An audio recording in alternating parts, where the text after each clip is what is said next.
And now we come to episode 5 in our mini-series on the history of Fleetwood Mac.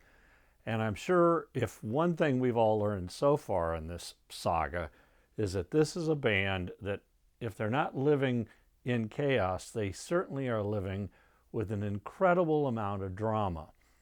You get people coming and going out of the band, all kinds of big changes, and yet they continue to make incredible music.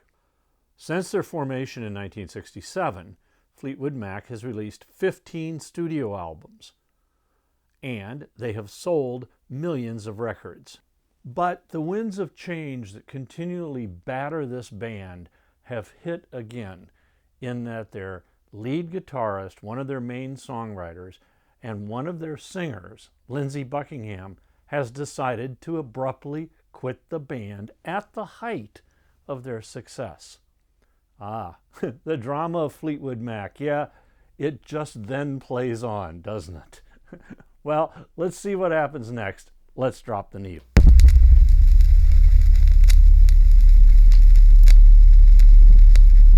As we start 1987, Mick Fleetwood and John McVie are in that familiar place again where they have to figure out a replacement for one of their band members, in this case being Lindsey Buckingham, who has abruptly quit the band. So they go on search of replacements. Mick decides that to replace Lindsey, they're going to need two guitarists. Billy Burnette and Rick Vito apparently are continuing the tradition of Fleetwood Mac hiring them without any auditions. Billy Burnette came from a musical family. In fact, his uncle was Johnny Burnette, who had hits in the 60s with Dreaming and You're 16, which of course Ringo Starr would cover later and also have a hit with. Rick Vito was a seasoned session guitarist that Mick Fleetwood hired, and he played with a number of great acts, including Bob Seger, Todd Rundgren, Bonnie Raitt, Jackson Browne, Roy Orbison, and many others. So the new band goes on that tour that Lindsey Buckingham bailed out of at the last moment. The tour is called Shake the Cage. And at the same time, a new video is released, which is called Tango in the Night, from those sessions. After the tour, they decide, well, we better record an album. So in 1990, they release an album with the new band, which is called Behind the Mask. The album contains no hit singles, and it wasn't very successful in the US. It could only hit number 20, while in the UK, it did reach number 1. Naturally, after the album, there was a tour to support the album. But surprisingly, right after the tour, Rick Vito quits. And even more surprising, so does Stevie Nicks. But one thing you can always say about Fleetwood Mac is nothing is really set in stone.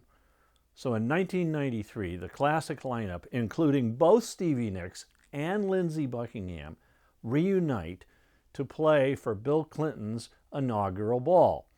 Because you see, Clinton had used the song Don't Stop Thinking About Tomorrow as his anthem for his campaign. And so after he was elected, he asked Fleetwood Mac if they would play at his inaugural ball. And so they said, sure. And they did. But they didn't stay reunited for very long. Now, as usual, I've created a Spotify playlist where you can listen to some of the songs that I've talked about in this episode. And here's the link, and I'll also put it in the comments below. In the years between 1987 and 1993, uncharacteristically, Fleetwood Mac only puts out one studio album, Behind the Mask. During that period, new people come into the band, and some of the old people leave the band. And so once again, Mick Fleetwood, John McVie, and Christine McVie are left trying to figure out, what are we going to do next? And you know, there'll be something coming. Thanks for watching, and until next time, don't stop thinking about tomorrow. No, I mean, keep a rockin'. If you liked this episode, hit the like button, and you can also leave me a comment down below, and I'll respond to you. If you subscribe, we'll let you know when future episodes come out.